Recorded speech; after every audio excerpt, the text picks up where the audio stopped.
Cocoa high प्रस्तुत करता है फलसफा, एक ऐसा शो जो कहानियों के जरिए जिंदगी का असली फलसफा समझने की कोशिश करता है, जिसे साथ दे रहा है हमारा marketing partner TVV the big bang. आज की दुनिया में हमारे पास सब कुछ है, स्पीड है, स्क्रीन है, शोर है, लेकिन क्या कभी आपको लगता है कि शोर में हम कुछ गहरा मिस कर रहे हैं, कुछ असली? तो थोड़ा ब्रेक लीजिए, फ़ोन को साइलेंट मोड पर कर दीजिए और इस सफ़र में हमारे साथ जुड़ जाइए। यह है जीवन का पाठ, यह है कला का आईना, यह है फ़लसफ़ा। आज के एपिसोड में हमारे जो गेस्ट हैं वो हैं भारतीय सिनेमा और टेलीविज़न जगत के बहुत ही अनुभवी निर्देशक, जो मुख्य रूप से माइथोलॉजी और पीरियड ड्रामा को भव्य रूप देने में माहिर हैं। तो आइए स्वागत करते हैं मुकेश कुमार सिंह जी का। नमस्कार। नमस्कार। कैसे हैं मुकेश जी? जी मैं बहुत बढ़िया हूँ और आपसे इतने दिनों बाद मिलके और अच्छा लग रहा है। काफ़ी सालों बाद हम लोग की मुलाकात हो रही है जी। हमारे पॉडकास्ट पे। हमने साथ में अच्छा काम किया है, मुझे आज भी स्मृतियाँ हैं उसकी। मैं शुरू करने से पहले मैं एक थोड़ा सा करेक्शन करना चाहूँगा आपको। आपने कहा जो वर्ड यूज किया माइथोलॉजी, हाँ। ये माइथोलॉजी नहीं है, अच्छा। यह इतिहास है हमारा। अच्छा। जिसको कुछ लोगों ने जानबूझकर मिथ प्रचारित किया। अच्छा। हमारे महाभारत के हर वाक्य में लिखा हुआ है कि ये इतिहास है। तो वाल्मीकि रामायण और महाभारत और हमारे पुराण, हमारे वेद, ये सब इतिहास हैं। देखिए, इतनी बारीक चीज़ एक निर्देशक ही पकड़ सकता है, जबकि आम बोलचाल भाषा हम लोग को पढ़ाया भी गया है। ये इतिहास कभी नहीं पढ़ाया गया ये बोल के पढ़ाया गया कि ये माइथोलॉजी है हमारी, वो चाहे रामायण हो चाहे महाभारत हो। देखिए, वाल्मीकि रामायण और महाभारत ये दो हमारे कथा रूप में लिखे हुए इतिहास हैं। बाकी पुराण तो इतिहास हैं ही, उनमें इतिहास का ही है। समय के साथ कुछ चीजें ऐड हो जाती हैं, कुछ चीजें छूट जाती हैं, जो बाद में होता गया। लेकिन मूलतः, और महाभारत के तो मैं दोबारा बोल रहा हूँ कि हर श्लोक में लिखा हुआ है, कभी भी शिव और पार्वती जी का भी संवाद है तो प्राचीन इतिहास के तौर पर ऐसा कहा जाता है। ऐसा लिखा हुआ है, श्लोक में लिखा हुआ है ऐसा। किसी का भी याज्ञवल्क्य और जानक जी का संवाद है, उसमें भी लिखा हुआ है कि प्राचीन इतिहास के तौर पर, मिथ नहीं। अच्छा। सब अगर ब्रह्मा जी ब्राह्मणों से संवाद कर रहे हैं या ऋषियों से संवाद कर रहे हैं, उसमें भी लिखा हुआ है प्राचीन इतिहास के तौर पे ऐसा कहा जाता है। तो इससे स्पष्ट सबूत और क्या हो सकता है? तो ये करेक्शन कर लीजिए, जितने भी सुनने वाले हमारे पॉडकास्ट के दर्शक हैं, ये हमारा इतिहास है। मुकेश जी ने आज बड़ी अच्छी बात बताई, जो बहुत ही बारीक चीज़ थी वो आपने आज हमको समझा दी एक लाइन में। क्या बात है। और आपके माध्यम से हमारे दर्शक भी समझ जाएं, सारे लोग समझ जाएं, सारे लोग समझ जाए। Yes yes yes yes. तो आपने महाभारत जो इतने बड़े स्केल पे आपने शूट किया था, उसके बाद ये जो भी हालिया रिलीज फिल्म थी कनप्पा, जिससे कि आप चर्चा में आए, इतने बड़े स्टार्स, इतना बड़ा लेवल, पूरे पैन इंडिया, मतलब मैं समझता हूँ पूरे विश्व में एक अलग ही वो पहचान छोड़ के गई वो फिल्म। उसके बारे में तो हमें भी उत्सुकता है और हमारे दर्शक भी चाहते हैं कि आप बताइए कि ये सफ़र कैसा था आपका। देखिए, मैं अगर ईमानदारी से कहूँ तो महाभारत के कारण ही मुझे कनप्पा मिला। अच्छा। क्योंकि हमारे जो निर्माता हैं मोहन बाबू सर, पद्मश्री, बहुत लीजेंडरी फिल्म मेकर भी हैं, प्रोड्यूसर हैं और एक्टर, 600 से ज़्यादा फिल्में कर चुके हैं। अच्छा। तो उन्होंने महाभारत देखा और जब वो कनप्पा बनाने जा रहे थे तो उन्होंने बोला कि मुझे यही डायरेक्टर पसंद है। जबकि हमारे जो हीरो हैं विष्णु मंचू, वो हॉलीवुड के एक डायरेक्टर से भी बात कर चुके थे। अच्छा। इस प्रोजेक्ट के लिए, और कई सारे बड़े डायरेक्टर से बात हो रही थी। लेकिन परिस्थितियां कुछ ऐसी बनी कि कहावत है, दाने दाने पे लिखा है खाने वाले का नाम। तो लेकिन मैं मोहन बाबू सर को इस बात का 100% क्रेडिट दूंगा कि इतने बड़े बड़े लोगों के बीच में जो उन्होंने विश्वास दिखाया और अंत तक वो टिके रहे। फिल्म शुरू होने के बाद भी उन्होंने मुझे स्वयं बताया कि कई लोगों ने कहा, बड़े बड़े लोगों ने, कह रहे कहाँ से उठा के ले आए डायरेक्टर, टेलीविजन का इतनी बड़ी फिल्म बना रहे हो, ये क्यों ले आए? लेकिन उन्होंने बोला कि नहीं, वो मुझे आदमी पसंद है, मुझे उसका काम पसंद है, बस बात खत्म। तो उनके विश्वास के कारण मैं टिका रहा और मैं ये फिल्म कर पाया। मैं उनका धन्यवाद जितना भी करूं उतना कम है। आज के समय में ऐसे पहले बहुत प्रोड्यूसर ऐसे होते थे, आप अगर पुरानी कहानियां उठाएंगे राजेश खन्ना जी की या धर्मेंद्र जी की, ऐसे ही प्रोड्यूसर देखते थे और किसी पे भी चाहे डायरेक्टर्स ट्रस्ट कर लेते थे। ट्रस्ट करते थे कि अच्छा इसमें मुझे कुछ बात दिख रही है, चलो इसको हीरो बना देते हैं, या इसको डायरेक्टर ले लेते हैं, या इसको राइटर ले लेते हैं। तब जमीन से जुड़े लोग आते थे। अब वो चीजें खत्म हो गई हैं। अब इंस्टाग्राम के फॉलोअर देख के लोगों को कास्ट किया जाता है। यस। अब कि मुझे इस आदमी में कुछ बात दिख रही है, ये छोटा सा ही काम हो, किसी की शॉर्ट फिल्म देख के या किसी का एक टेलीविजन का एपिसोड देख के या किसी का एक एक्टिंग का थिएटर में देख के, ऐसे गट्स वाले लोग कि मुझे इस पे भरोसा है, मुझे इस आदमी में कुछ स्पार्क दिख रहा है, मैं इसको मौका दूंगा, ऐसे गट्स वाले लोग बहुत कम रह गए हैं। क्या तो आपको मोहन लगता बाबू है सर हैं वैसे। तो क्या आपको ऐसा लगता है कि प्रोड्यूसर का भरोसा टूट रहा है आजकल के युवा निर्देशक के लिए? देखिए उसके कारण भी हैं, मतलब टूट रहा है इसमें तो कोई मतलब दो राय नहीं है कि बहुत सोच समझ के ही किसी का भी चयन किया जाता है। लेकिन उसका कारण ये है कि अब इतना ज़्यादा कुछ स्टेक पे होता है, पहले भी होता था ऐसा नहीं है कि, लेकिन अब कैलकुलेशन ज़्यादा हो गया है। अगर मैं ईमानदारी से कहूँ तो अब प्रोजेक्ट्स ज़्यादा बन रहे हैं। अब जो वो पैशन वाली बात है, मैं सुना करता था कि राज कपूर साहब अगर कोई गार्डन विजुअलाइज करते थे तो वैसा गार्डन वो लगवाते थे, 3 महीने लगे 6 महीने लगे उसमें अच्छा। फूल खिले, फिर वो शूट करते थे। पूरा नेचुरल। तो वो जो पैशन है कि पहले हम बनाएंगे कुछ अच्छा, उसके बाद कुछ देखा जाएगा कि इसका बिजनेस कैसे होता है, तो वो अब तो चेंज हो ही गया है। आजकल मुझे लगता है कि रिवर्स चलता है, पहले बिजनेस की बातें होती है, उसके बाद फिल्में बनती है। समय है, समय के साथ सब कुछ होता है। हो सकता है कि वापस वैसा दौर आ जाए। आप किसी को भी डिस्कार्ड नहीं कर सकते कि मतलब ये बुरा है या ये अच्छा है। समय है, परिवर्तित होता ही रहता है। एक समय में आपने टेलीविज़न में बड़े बड़े सीरियल किए, जैसे तेनाली रामा भी आपने किया, महाबली, संकट मोचन, शायद संकट मोचन, महाबली हनुमान। महाबली हनुमान, ये भी आपने किया। महाभारत तो आपने किया ही किया। तो क्या शुरू से ही आपकी रुचि थी कि इस तरीके के ही सब्जेक्ट्स पे मैं काम करूंगा अपने पौराणिक इतिहास को लेके? नहीं, बिल्कुल नहीं।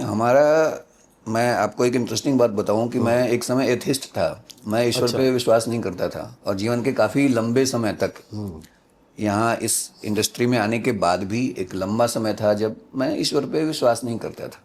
अच्छा। तो मतलब इस तरह की कहानियाँ कहने की इच्छा होने का कोई तो सवाल ही नहीं उठता शुरुआत में। लेकिन हमारी इंडस्ट्री में आप जानते हैं कि एक ठप्पा लगाने का एक परिपाटी है जी। मैंने अपना काम शुरुआत किया अधिकारी ब्रदर्स, श्री गौतम अधिकारी, जिन्होंने चैनल बनाया था सब टीवी, अब श्री अधिकारी ब्रदर्स, सब टीवी श्री अधिकारी ब्रदर्स ही है, जो बाद में उन्होंने बेच दिया। तो मैंने उनके साथ शुरू किया था, मैं उनका असिस्टेंट था। अच्छा। और वो थ्रिलर्स के मास्टर थे उनको। तो शुरुआत में एक थ्रिलर का ठप्पा लग गया कि अच्छा ये थ्रिलर डायरेक्ट करता है। फिर उसके बाद उन्होंने ही मुझे एक अपना शो दिया, गलती किसकी, जो किरण बेदी की एक किताब है जो उनके अपने जीवन के अनुभवों पे है। वो भी एक बहुत ही चैलेंजिंग काम था। मुझे लगता है कि मेरे शुरुआत के दिनों को मुझे डायरेक्शन सिखाने में उस तरह के सब्जेक्ट का बहुत इम्पोर्टेंस था। अच्छा।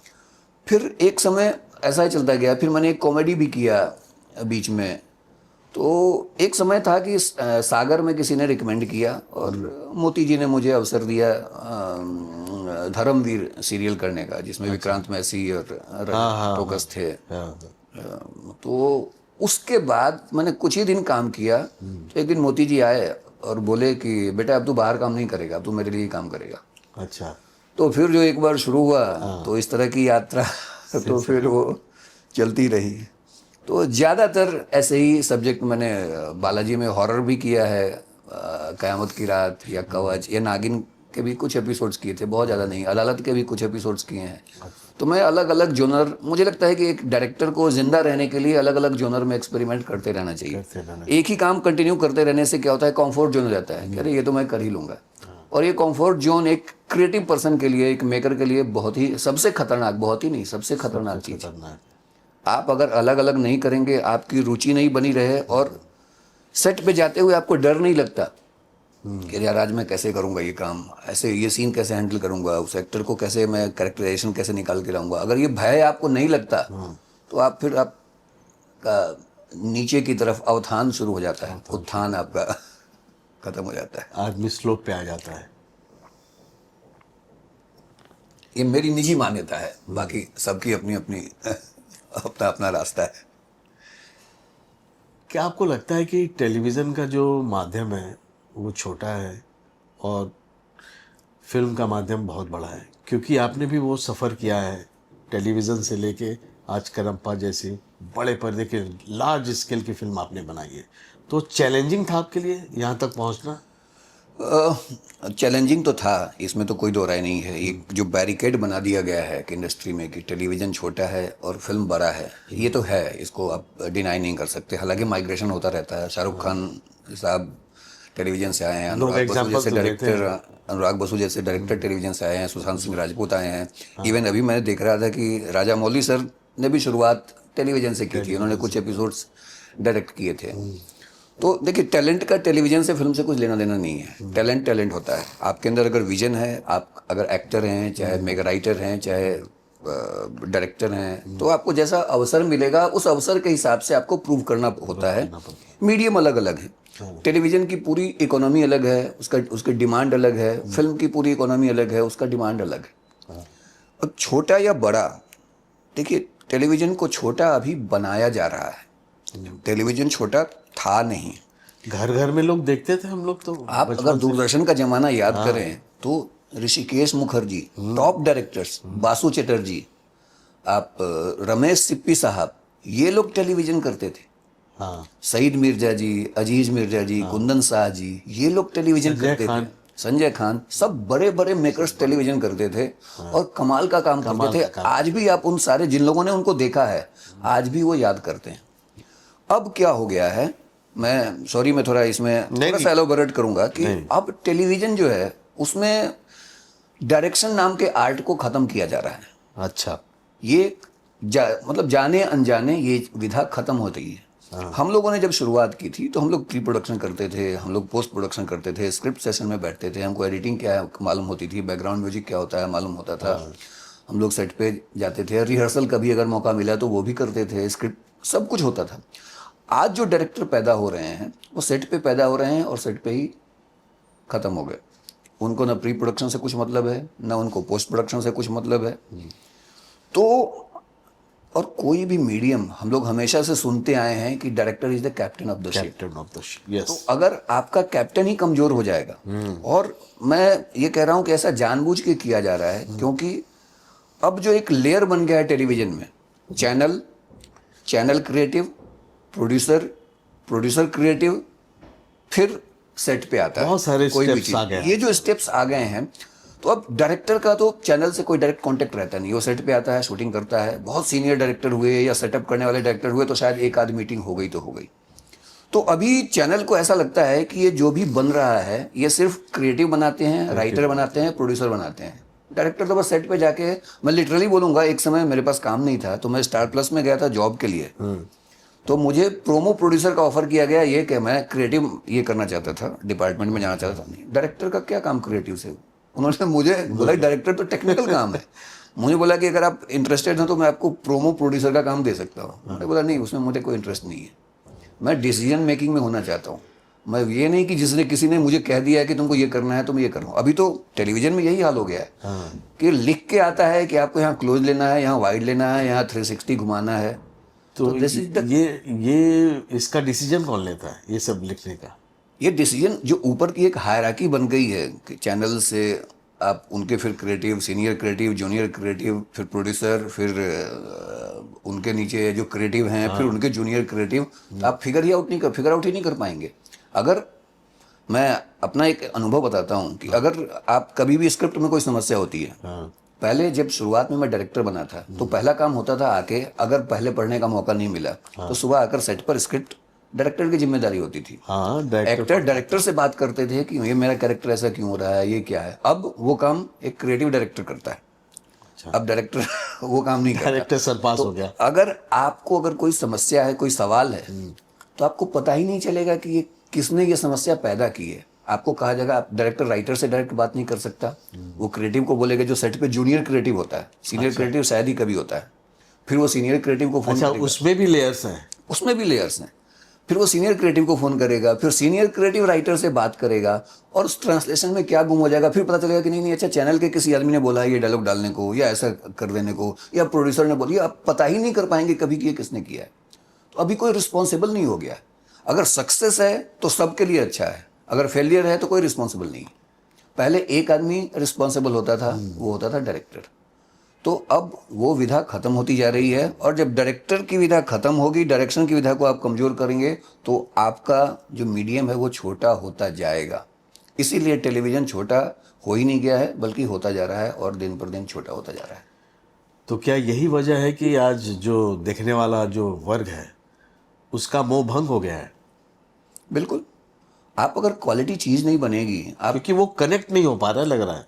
बिल्कुल, आप अगर एक एपिसोड देखिए तो अगर आप 5 एपिसोड बाद भी देखेंगे तो आपको पता चलेगा कि कहानी कहीं बढ़ नहीं रही है, वो वहीं है। आप जब देखते रहते हैं तो उस समय सनसनी आपके अंदर ऐसी भर दी जाती है कि देखूं कि अगला एपिसोड क्या है। क्या है, लेकिन अगर आप 10 एपिसोड के बाद भी देखेंगे तो लगेगा कि कहानी तो वहीं, मतलब वो एक्साइटमेंट खत्म होता जा रहा है। एक्साइटमेंट खत्म हो गया, और कुछ वर्ड्स के इर्द गिर्द टेलीविजन घूमने लगा है। हिट एंड मिस डाल दो, अपना कुछ अपना बिल्डअप डाल दो, ये डाल दो, वो डाल दो, वो समझने लगे हैं कि ये एक फार्मूला हो गया है। इसलिए सारे शो एक जैसे लगेंगे, सबका आपका डायलॉग डिलीवरी एक जैसा लगेगा, सारे कैरेक्टर एक जैसे लगेंगे। तो वो जो एक अच्छे ऑडियंस को देखने वाले अभी भी हैं, अभी भी टीआरपी आई रही है, लोग देख ही रहे हैं, लेकिन एक जो अच्छा ऑडियंस जो ओटीटी पे चला गया है काफी कम हो गया है, ऐसा लगता है। वही जो ऑडियंस कुछ अच्छा देखने की चाह रखती है, अब ओटीटी पे शिफ्ट हो गई है। ओटीटी उसको लग गया कि अब यहाँ से यहाँ जा सकते हैं। हाँ, बस बिल्कुल शिफ्ट हो गया, वो आइस शिफ्ट हो गई वहीं पे। मुकेश जी, मुझे ये आपसे जानना है कि आपने कनप्पा जैसी फिल्म को अपनी फीचर फिल्म क्यों चुना? इसके पीछे की वजह क्या थी? मैं कनप्पा ने मुझे चुना, मैंने कनप्पा को नहीं चुना। कनप्पा ने आपको चुना? कनप्पा, अगर आपको विदित हो, जिन्होंने फिल्म देखी है, कि शिव जी के सबसे बड़े भक्त की कहानी है, तो ये शायद भगवान शिव की ही कृपा थी कि उन्होंने मुझे चुना इस फिल्म के लिए, क्योंकि मुझे प्रोड्यूसर ने अप्रोच किया इस फिल्म के लिए, और इतनी अच्छी अपॉर्चुनिटी अगर मैं छोड़ देता तो मुझसे बड़ा बेवकूफ़ कोई होता नहीं। शुरुआत से जब मैंने हमेशा टेलीविज़न में ठीक ही काम किया है, मतलब जितना भी काम किया है मैंने बहुत ज़्यादा काम नहीं किया है। मैं बहुत कोई भी शो मैंने लगातार, एक महाभारत के अलावा मुझे याद नहीं है कि मैंने कोई भी शो बिगिनिंग टू एंड किया है, क्योंकि मैं एक लिमिट है आपके क्वालिटी के नीचे जाने की, अगर उससे नीचे जाता हुआ देखता हूँ तो मैं खुद ही छोड़ देता हूँ कि भाई अब इससे ज़्यादा नहीं जा सकता। तो मुझे हमेशा जब फिल्में, कम से कम हिस्टोरिकल फिल्में बननी शुरू हुई, जब बड़ी बड़ी फिल्में बननी शुरू हुई, तो मुझे लगता था कि यार कोई तो मेरा काम देखेगा, लगेगा कि अरे यार इसने बड़ा अच्छा काम किया है, अरे उसने वो एपिसोड या वो सीन या वो, क्योंकि टेलीविज़न में कभी कभी 2 डायरेक्टर होते हैं, 3 डायरेक्टर होते हैं, पता नहीं चलता, लेकिन कोई तो देखेगा, अरे यार ये तो बड़ा कमाल का था, ये कैरेक्टराइजेशन बड़ा कमाल का था, ये सीन बड़ा कमाल का था। तो 5 साल बीत गए, कम से कम महाभारत के बाद तो मुझे बहुत उम्मीद थी, ये अरे महाभारत इतना अच्छा किया है तो कोई तो बुलाएगा। आप यकीन नहीं मानेंगे, कभी चैनल ने भी मुझे नहीं बुलाया वापस।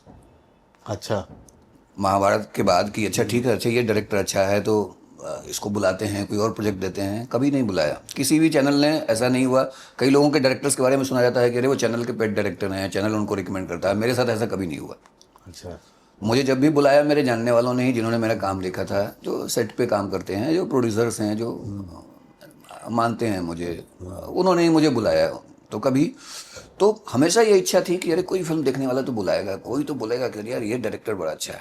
10 साल 12 साल बीत गए, 11 साल महाभारत को हो गए, और उसके बाद भी मेरे साईं भी मैंने किया, उसके भी जो 10 एपिसोड मुझे दिल से मुझे बहुत पसंद है, मुझे लगता है कि मैंने कुछ अच्छा काम किया है।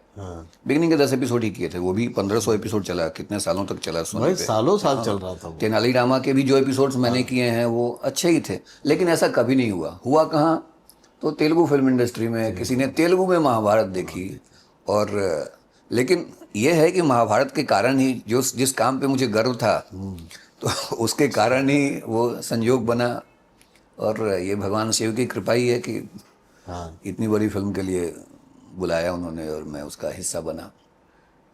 सारे बड़े स्टार्स थे इस फिल्म में, चाहे अक्षय कुमार हो और भी बड़े बड़े नाम हैं।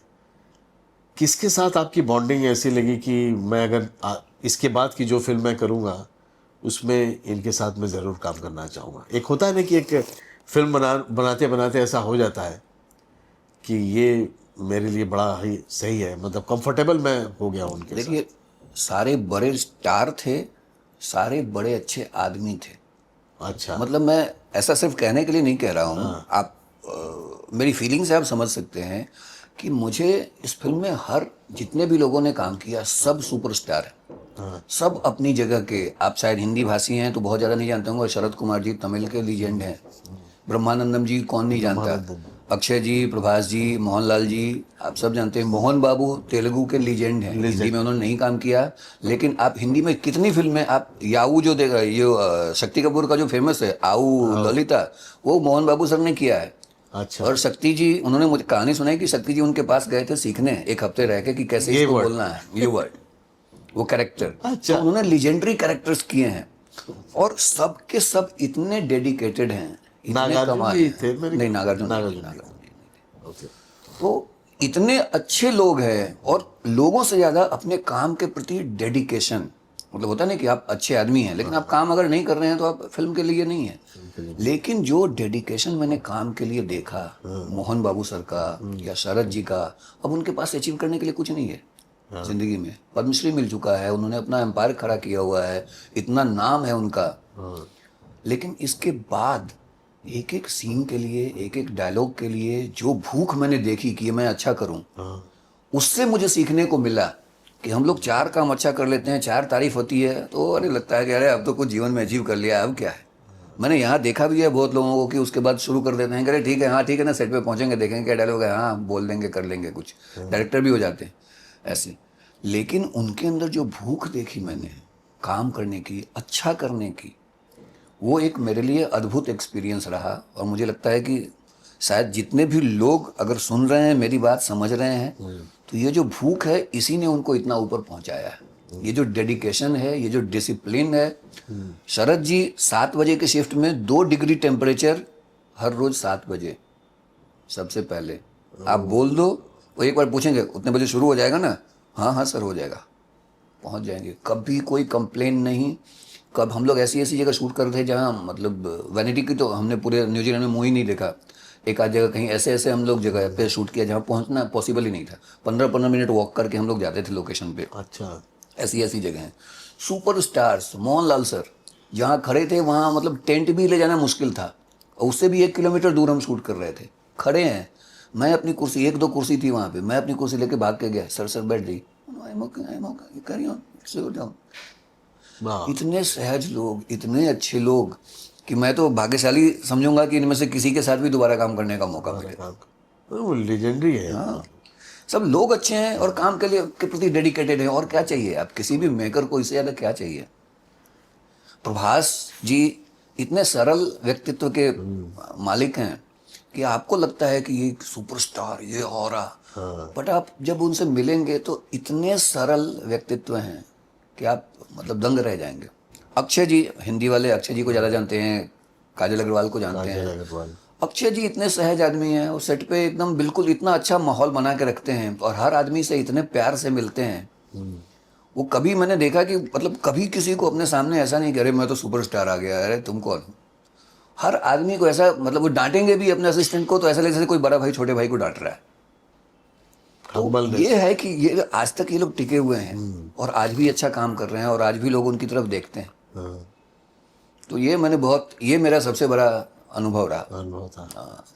जब आपके पास स्क्रिप्ट आई, जब आपने उसको पढ़ा होगा, तो जो आपने विजुलाइज किया कि इसको यहाँ शूट करेंगे, यहाँ मैंने सुना कि विदेशों में भी इसकी शूटिंग हुई है और भारत में तो हुई है, इसमें वीएफएक्स का भी आपने बहुत उपयोग किया है इसमें, तो उसको लोकेशन को सर्च करने में आपको कोई ऐसी चैलेंज, ऐसा कोई चैलेंज आया क्या कि कहाँ शूट करें जहाँ वो हमारा जो इतिहास है वो दिखे?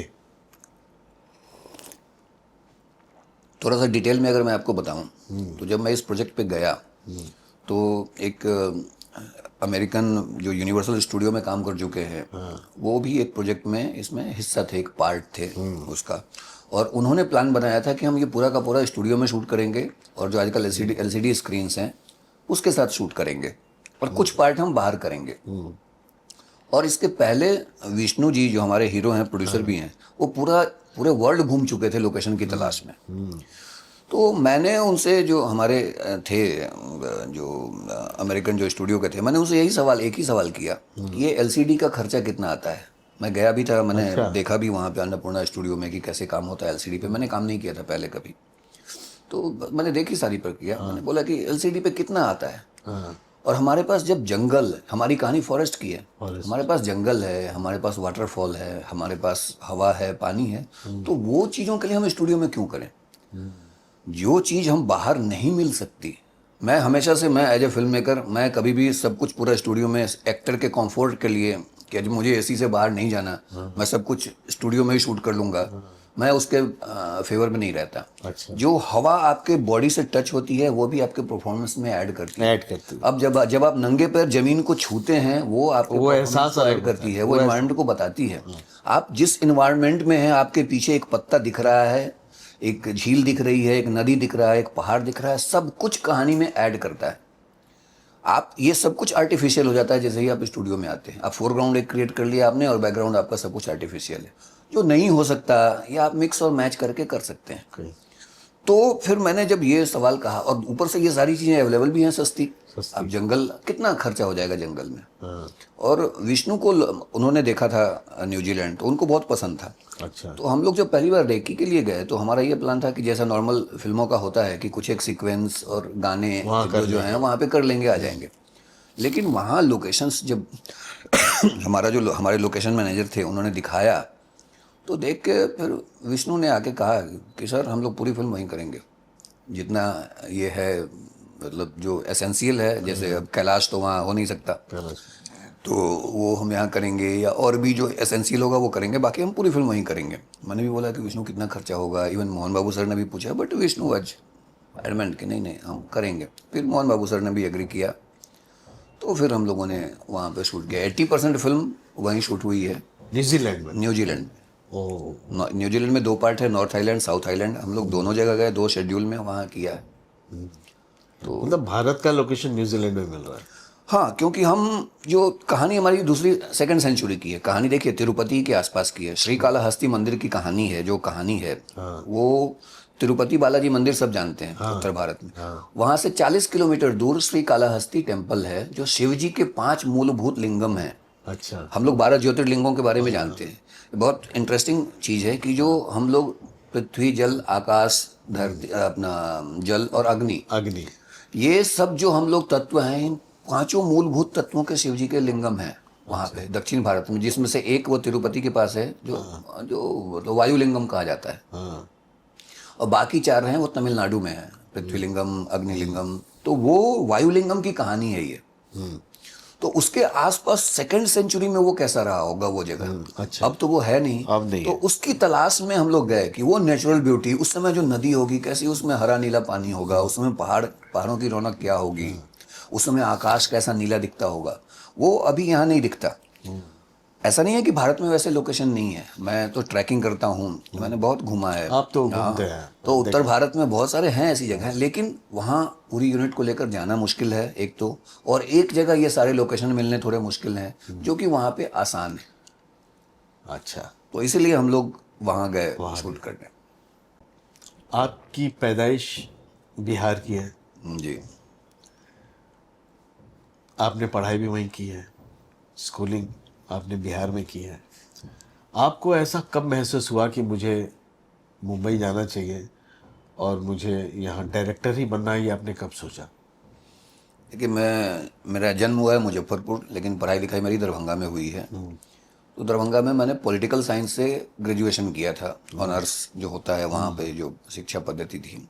ऑनर्स करने के बाद मुझे लगा कि अरे यार, ये तो मेरे रुचि का सब्जेक्ट नहीं है, मुझे ये नहीं करना है। तो मेरे एक मित्र हैं सरोज सुमन, उनका म्यूज़िक में ये म्यूज़िक डायरेक्टर हैं, काफ़ी सारे एल्बम किए हैं। आप मिला था मैं आपके थ्रू। जी जी जी। तो वो हारमोनियम पे ट्यून बनाता था और मैं वो गाने लिखता था। अच्छा। ऐसे मेरे आर्ट के फील्ड की मेरी शुरुआत ऐसे हुई, एज एन गीतकार। एज ए गीतकार। ऐसे कुछ ऐसा ही तुकबंदी भिड़ा लिया करता था। तो कला की फील्ड से मेरा पहला परिचय वही था। उसी ने सजेस्ट किया कि अरे यहाँ एक ड्रामा डिपार्टमेंट है, उसमें एडमिशन क्यों नहीं लेते। तो मुझे थोड़ा एक्साइटिंग लगा, लेकिन मैंने बोला कि मुझे तो आता ही नहीं है कुछ, मैंने ड्रामा कभी किया नहीं। तो वो मुझे एक तो लेंगे क्यों। तो बोले कि नहीं, जाके एक बार ट्राई करो। तो मैं चला गया ड्रामा डिपार्टमेंट। वो मिथिला, ललित नारायण मिथिला यूनिवर्सिटी में वो है एक अलग सा काफ़ी अच्छा एक खुले मैदान में एक बना हुआ है जहाँ दरभंगा महाराज के ये हुआ करते थे। तो मैं एडमिशन के लिए मैंने फॉर्म भर दिया। और एडमिशन से पहले मैं इतनी बार वहाँ गया कि जो एचओडी थे श्री अविनाश चंद्र मिश्रा, जो बहुत बड़े नाटककार हैं, उन्होंने बहुत सारे नाटक लिखे हैं, तो उनकी नज़र में आ गया कि ये लड़का एक सिंसियर दिखता है। क्या होता है कि नाटक में एडमिशन लेने कौन आते थे? सब जो बड़े बड़े नाटककार हैं, जिनको एक डिग्री की जरूरत होती है, जो ऑलरेडी 10 साल 15 साल सीख चुके हैं, तो वो इस एरोगेंस के साथ आते थे कि अरे मुझे तो सब कुछ आता है, ये मुझे क्या पढ़ाएंगे, मतलब मैं एहसान कर रहा हूँ डिपार्टमेंट में एडमिशन लेके। तो इस एटीट्यूड के साथ आते थे। लेकिन उन्होंने देखा कि ये एक लड़का है जो सिंसियर दिख रहा है। तो जब फाइनल जिस दिन ये हो रहा था, इंटरव्यू हो रहा था, संजय उपाध्याय जी आए हुए थे, जावेद अख्तर जी आए हुए थे, बड़े बड़े दिग्गज थिएटर के लोग, तो सब का हो गया इंटरव्यू। बहुत सारे लोग आए थे, मुंबई से भी बहुत सारे लोग गए थे। क्योंकि डिग्री की एक वैल्यू होती है। एनएसडी का उस समय डिप्लोमा था और वहाँ का पोस्ट ग्रेजुएशन डिग्री थी, तो मतलब वैल्यू में उसकी ज़्यादा इंपॉर्टेंस थी। भले प्रैक्टिकली एनएसडी ज़्यादा प्रैक्टिकल है, इसमें कोई दो राय नहीं है। लेकिन तो जब सब चले गए तो मेरा तो हुआ ही नहीं कुछ। मैं गया भाग के, मैंने बोला सर आपने तो मेरा पूछा ही नहीं। तो बोले नहीं, तुम्हारा साइन नहीं है रजिस्टर में। तो मैं बोला मेरे पास कोई लाया ही नहीं, तो मैंने साइन नहीं किया। तो बोला ठीक है चलो, सब जाने के मूड में थे, बैठो बैठो। एक दो सवाल पूछे उन्होंने, फिर बोला कि क्या करके दिखाओगे। एक्टिंग करने के नाम से मेरे हाथ पैर कांपने लगे। मैंने बोला सर छोड़ देते तो अच्छा था। तो बोले ठीक है, सब जाने के मूड में थे। सब बोले ठीक है चलो ठीक है जाओ। तो मैं चला गया। अब उसके बाद मैंने बोल तो दिया, लेकिन बाद में मुझे डर लगने लगा कि अरे मैंने कुछ करके दिखाया नहीं तो मेरा एडमिशन क्यों लेंगे वो। लेकिन जब बाद में जब लिस्ट निकला तो मेरा नाम लिस्ट में था। तो ऐसे मेरी शुरुआत हुई। और मैं जब शुरुआत हुई तो एक इंटरेस्टिंग किस्सा है। हमारे एक जो सहपाठी थे, बहुत सीनियर थे उम्र में, मुझसे 10 साल 12 साल बड़े थे। और थिएटर काफ़ी सालों से किया था। उन्होंने एक दिन मुझसे पूछा सिगरेट पीते हो? मैं बोला नहीं। फिर बोला दारू पीते हो? मैंने बोला नहीं। बोला लड़की पटाते हो? मैंने बोला अभी तक तो नहीं पटाई। तो बोला तुम खाक ड्रामा करोगे। और जब रिजल्ट निकला फाइनल तो मेरे 50 नंबर आसपास भी कोई नहीं था। मैं टॉपर था। मेरे टॉपर के बाद जो सेकंड नंबर पे जो थे उनका मुझसे 50 मार्क्स कम था। इतना बड़ा गैप शायद कभी नहीं हुआ होगा। तो मेरे जो दूसरे गुरु थे, जो भक्तिनाथ सिंह ठाकुर, अब तो गुजर गए, वो संस्कृत ड्रामा पढ़ाते थे। तो वो मुझे इतना मानते थे कि कभी कभी क्लास जब कंप्लीट होने को होता था तो बोलता था कि चलो हम लोग बाहर पेड़ के नीचे बैठ के पढ़ेंगे। क्योंकि कई लोग बोले रहे संस्कृत ड्रामा क्या पढ़ेंगे, सारे लोग क्लास से भाग जाते थे। कितनी बार मैं अकेला बैठा रहता था। और उनकी एक आदत थी कि वो एक चीज़ बहुत बार पढ़ाते थे। ये भी बहुत इंटरेस्टिंग चीज़ है कि एक चीज़ इतनी बार पढ़ाते थे, कभी कभी मुझे भी होता था अरे क्यों वही यही तो फिर परसों पढ़ाया था, फिर आज पढ़ा रहे हैं। लेकिन फिर मैं एक दिन सोचता मैंने सोचा कि ये तो तुम्हारे ऊपर इतना बड़ा एहसान कर रहे हैं कि तुम अगर कभी रिपीट नहीं भी करो, तुम अगर घर पे जाके दोबारा नहीं भी पढ़ो, तो ये इतनी बार एक चीज़ पढ़ा देते हैं कि तुमको दोबारा वो पढ़ने की जरूरत नहीं है। और मैं आज 30 साल से ज़्यादा हो गए, मुझे आज भी कितनी चीज़ें याद है। मुझे आज भी बीज बिंदु पताका प्रकड़ी सब याद है। उनका क्या है, नाट्य शास्त्र की बहुत सारी चीजें, न तद्ज्ञानम न तत्शिल्पम न सा विद्या न सा कला, ये सब उनकी देन है। कि वो मुझे याद है। तो इस तरह से मैं यहाँ इस तरफ आया। लेकिन जब मैंने ग्रेजुएशन का पोस्ट ये कर लिया, फर्स्ट क्लास आ गया, फिर मैं सॉन्ग एंड ड्रामा डिवीजन के टूर्स में जाने लगा। फिर लेक्चरशिप भी मैंने क्वालिफाई किया, जो बहुत टफ एग्जाम होता है यूजीसी का। तो मुझे लगा कि मैंने लेक्चरशिप क्वालिफाई कर लिया है, मैं पढ़ाऊंगा क्या स्टूडेंट्स को, क्योंकि मैंने तो कूप मंडूक हूँ। दरभंगा में कितना थिएटर किया है, जो किया है एक बहुत ही छोटे जगह में थोड़ा ही रहता है। बिल्कुल। तो मेरे बड़े भाई रहते थे फरीदाबाद में। तो मैं उनके पास चला आया और 2 साल दिल्ली में बैठ के मैंने सिर्फ प्ले देखे। 2 साल मैंने सिर्फ अभी के जितने बड़े बड़े स्टार हैं, ये विजय राज हैं, जसपाल हैं, राजपाल यादव हैं, मुकेश तिवारी जी हैं, ये सब उस समय रेबर्टरी में थे या स्कूल में थे। तो मैं उनको बैठ के देखता था। मैंने भारत के जितने दिग्गज डायरेक्टर हैं, एक्टर हैं, उन सबको स्टेज पे देखा। और तब मैंने देखा कि एक्टिंग होती क्या है, डायरेक्शन होता क्या है। तो वो भी एक बहुत ही महत्वपूर्ण चीज़ थी, उसको देखना, उनको समझना। फिर वहीं एक दूरदर्शन में मिले, एक पीएन सिंह जी थे, गुजर गए, तो उन्होंने बहुत भरोसा दिखाया मुझे। पहले डॉक्यूमेंट्री करने को दिया, फिर उनके साथ मैं पहली बार मुंबई आया। तो फिर दोबारा मैं आया। वो भी बहुत एक अलग ही इंटरेस्टिंग किस्सा है, लेकिन बहुत लंबा हो जाएगा। तो इस तरह से मैं मुंबई आया। लेकिन हाँ, शुरू से मैं डायरेक्टर ही बनना चाहता था। चाहे मैं थिएटर में भी, मैं एक्टिंग कर, मैंने सब थिएटर में सब कुछ करना पड़ता है। आप एक्टिंग भी करते हैं, आप मेकअप भी करते हैं। मेकअप मेरा बहुत इंटरेस्ट का सब्जेक्ट था। मेरे पास दुनिया की अद्भुत अद्भुत किताबें थी। मैं एक्सपेरिमेंट भी बहुत करता था। मैंने सेट डिज़ाइन किया है, मैंने लाइटिंग की है। मुंबई में भी एक प्ले में मैंने लाइटिंग की है। अच्छा। लेकिन मुझे हमेशा से डायरेक्शन ही करना था। हाँ। और मैं उन भाग्यशाली लोगों में से हूँ जो वही कर रहा हूँ जो मुझे करना था। तो आपकी जर्नी में कुछ ऐसे भी पल आए जब आपने कुछ बहुत ज़्यादा मुंबई में आके कुछ मिस किया हो, जब काम का ऐसा कुछ अभाव रहा हो, जब आपको ऐसा लग रहा हो कि अब आपके हाथ से कुछ छूट रहा है? देखिए, ये तो कोई, मुझे नहीं लगता है कि इंडस्ट्री में, चाहे वो अमिताभ बच्चन साहब हों या धर्मेंद्र जी हों, इस दौर से ना गुजरे हों। तो ये तो एक, बल्कि आप कहें कि जैसे कुम्हार जब मिट्टी का घड़ा बनाता है तो जब तक अंदर से हाथ रख के बाहर से थपकी नहीं देता तब तक वो घड़ा बनता नहीं है, वो बनता पक्का होता नहीं है। हाँ। तो ईश्वर भी जिसको कुछ बनाना चाहता है उसके साथ ऐसा जरूरी करता है। मैं आया और शुरुआत में ही मुझे अधिकारी ब्रदर्स में काम मिल गया। अरे वाह। तो मैं वहाँ कर रहा था, लेकिन एक समय था कि मैंने खुद कुछ कारणों से छोड़ दिया। उस समय डेली सोप नया नया शुरू हो रहा था। अच्छा। उसके पहले एपिसोडिक बनते थे या डेली सोप होते थे तो दोपहर के इसमें आते थे। उनकी बहुत ज़्यादा इज्जत नहीं होती थी डेली सोप्स की।